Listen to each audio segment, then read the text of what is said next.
Okay guys, so good morning sa inyo lahat. No? Yan, J Motors TV. Welcome sa isa na namang yugto ng ating napadaan serye. So nandito tayo sa Mitsukoshi Imus branch. So napadaan tayo at tayo ay merong nadaanan. Pasensya na kayo guys, medyo maingay. Ayan, nasa tabi tayo ng kalsada. Sa tapat lang to ng hypermarket Imus. So meron tayong nakita rito. Ito yung bagong labas ng Euromotor. So, walang iba kundi ang Falcon 180i. Okay, yan. So, 174.2cc yan. Siyempre, merong 8.5 liters na tank capacity. May wheelbase na 61 by 59.6 mm. So, meron tayong 136 kg rito. Yan ang pagkakaalam ko, no?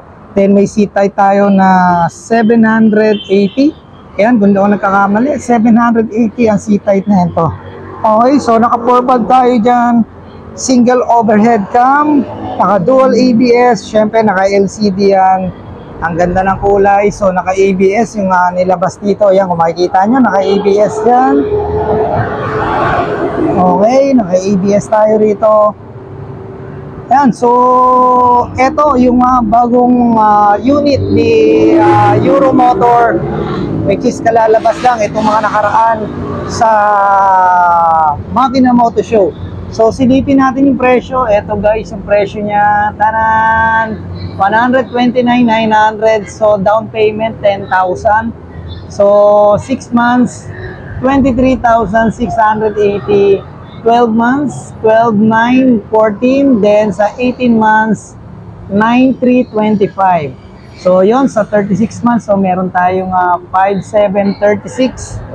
Ayan guys, ang down payment is 10,000 pesos para dito sa bagong labas na unit ng Euromotor. Ayan, so may dalawang kulay tayo, may puti, then itong matte gray or matte black na kulay, no? So meron tayong full review niyan guys, kung makikita nyo nung nirelease to sa Makina Moto Show. So pasadaan na rin natin yung ibang unit na meron sila rito. Yan, meron tayo ritong Samurai. Ayan, okay, 88,900. So 5,000 ang down payment para dito sa Samurai 155. Then yan, meron pa ritong kulay puti na Samurai.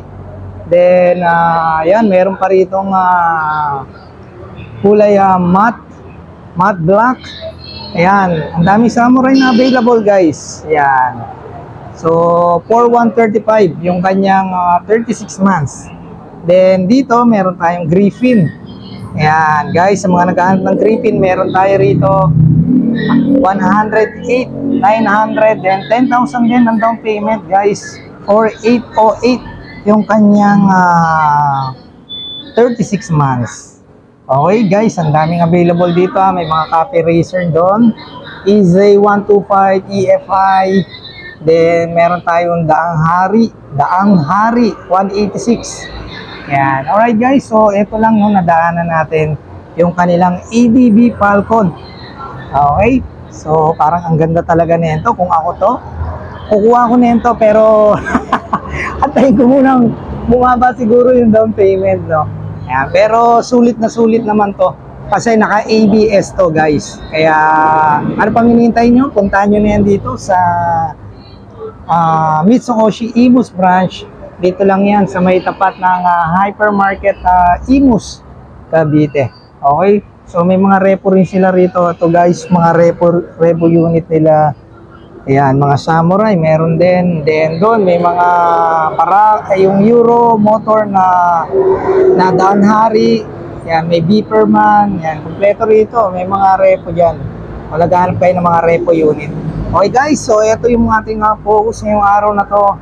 Euromotor Falcon 180. 129,900 pesos.